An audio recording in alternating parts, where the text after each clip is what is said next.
मालिक के साजन बाजे प्यारी सासंग जियो,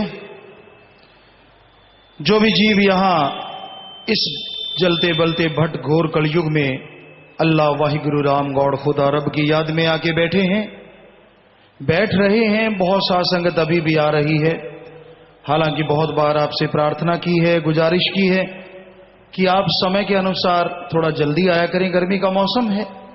लेकिन फिर भी शायद किसी न किसी कारणवश अभी भी जो सामने बड़ा गेट है भरा हुआ आ रहा है। तो जो भी घर से चल पड़ता है इस कलयुग में अपने मालिक की याद में, उसकी हाजिरी तभी से लगना शुरू हो जाती है। और जब तक आप दोबारा घर नहीं पहुंचते, सच्चा मालिक दाता रहबर वो हाजिरी ज्यों की त्यों लगाता रहता है।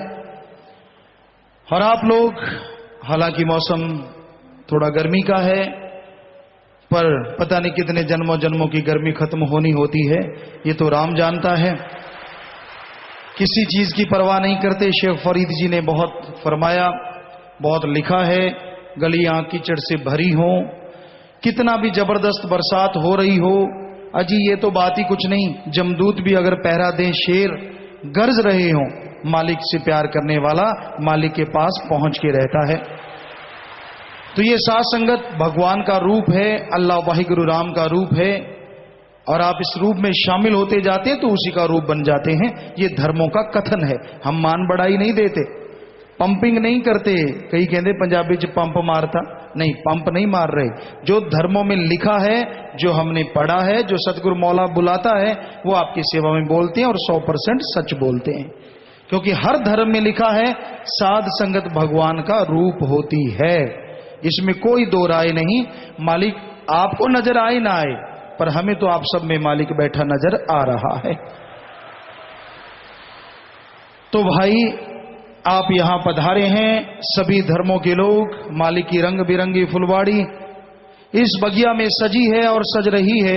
आप सबका यहां पधारने का तहे दिल से बहुत बहुत स्वागत करते हैं। जी आया नो, खुशामदीद कहते हैं, मोस्ट वेलकम। और प्यारी सत्संग जियो, सत्संग शुरू करने जा रहे हैं, उससे पहले बात ख्याल में आई। हम बहुत बार आपको कहते हैं, जो सच्चे सदगुरु मुर्शिद से जुड़ा होता है उसकी पीढ़ियां कुलें तर जाती हैं। ये हम आपको बहुत बार कहते हैं, आज आपके सामने प्रत्यक्ष है। कहते हैं प्रत्यक्ष को प्रमाण की जरूरत नहीं होती। मर्दाना जी की बात आपको कितनी बार सुनाया करते हैं।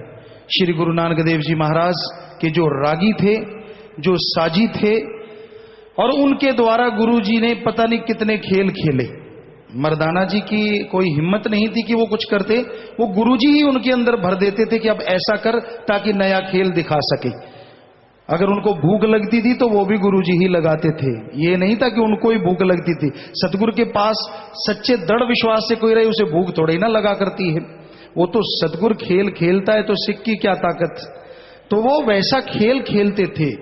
और फिर वो मर्दाना जी की द्वारा कितने जीवों का उद्धार हुआ, चाहे वो कौड़ा राक्षस रहा, चाहे कोई भी रहा। तो आपको कितनी बार ये कथा सुनाया करते हैं, कितनी बार ये चर्चा सुनाया करते हैं। तो आज उनकी 70वीं पीढ़ी, जिन्होंने आज रागी ने भजन सुनाया, शब्द सुनाया, यहाँ पे आए हैं, तो इनका बहुत बहुत स्वागत है। बहुत जी आया नो, परमात्मा मालिक खुशियां बख्शे। क्योंकि सतगुरु ने खुशियां तो बख्श रखी हैं, इसमें तो कोई दो राय है ही नहीं।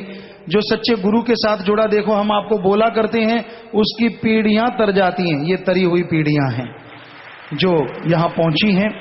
कैसे जुड़ी उनके साथ और कैसे अब जुड़ी हुई हैं, और कैसे आज वही सच्चा सौदा में ये पधारे हैं या इनके पिताजी पधारे। तो ये अपने आप में बहुत बड़ा उदाहरण है। कई संगत पूछती है, जी पीढ़ियां कैसे तरती हैं? ऐसे तरती है सच्चे सतगुरु का संग करके, और वैसे ही ये पीढ़ियां साथ साथ चले जा रही हैं। ये होता है पीढ़ियों का तरना, कुलों का उद्धार। ऐसे आगे पता नहीं कितनी पीढ़ियां तरनी है। आपको कहा है कलयुग में सतगुरु का कोई सच्चे का संग कर ले तो सैकड़ों क्या हजारों पीढ़ियां तर जाती हैं, ये तर रही हैं। तो प्यारी सत्संग जियो, ये प्रत्यक्ष उदाहरण है। रही बात हमारी, हम तो आपके खाकसार हैं, चौकीदार हैं, आवाज देते रहते हैं। करने वाला मेरा सतगुरु मौला अल्लाह राम वाहिगुरु है। हम तो आपके चौकीदार, सेवादार हैं। ऊंचे बैठने के दो वजह है, क्योंकि हम विज्ञान को पढ़े, नॉन मेडिकल के स्टूडेंट रहे, थोड़ा पढ़ पाए, गुरुजी ने बुलाया, लेकिन जितना पढ़ पाए विज्ञान में बहुत रुचि रहती थी। तो विज्ञान में यह माना जाता है, मनोविज्ञान में, कि बोलने वाला जब तक सुनने वाले को दिखे ना, सुनने वाले को मजा नहीं आता, वो ध्यान से बैठते नहीं, ढंग से चुप नहीं होते, इसलिए ऊंचे बैठे हैं। ये तो है विज्ञान की बात। और रही हमारे महाविज्ञान धर्मों की बात, तो धर्मों में लिखा है घोर कलयुग में जो जीव सत्संग सुनने आएंगे वो देवी देवताओं से भी बढ़ के होंगे, उनमें सतगुरु मालिक अल्लाह राम विराजमान होंगे। तो आप इतनी दूर दराज से चल के आते हैं, आपके दर्शन करने के लिए ऊंचे बैठे हैं, और कोई हमारी कोई मंशा नहीं। हम तो आपकी जुतियों में भी बैठने को तैयार हैं, हम में कोई घमंड नहीं, कोई अहंकार नहीं। अरे माइक को क्या अहंकार होगा, ये जो माइक है इसको क्या अहंकार होगा? ये तो बेचारा चुप है, इधर को कर दिया क्या बोल रहा है? नहीं बोल रहा, इधर कर दिया तो बोल रहा है। साथ संगत जी, इशारा काफी है। अगर सतगुरु मौला बुलाता है, हम तो माइक हैं, माइक। वो राम जैसी में आवे खसम की बाणी, तैसड़ा करी ज्ञान भी ला लो। हम तो एक माइक हैं, वो सतगुरु मौला आवाज देता है तो हम बोल लेते हैं, वरना कुछ भी नहीं। कोई ज्ञानवान नहीं, कोई विद्वान नहीं, वो सब कुछ जानता है। वो दया का सागर है, रहमो करम का मालिक है। सो प्यारी साथ संगत जियो, आपका कोई सवाल हो, आपका कोई क्वेश्चन, आप कोई ऐसा सवालात पूछना चाहते हैं जिससे आपके दिमाग में कोई डाउट है, कोई शक है, तो आप लिख के भेज दीजिए। 2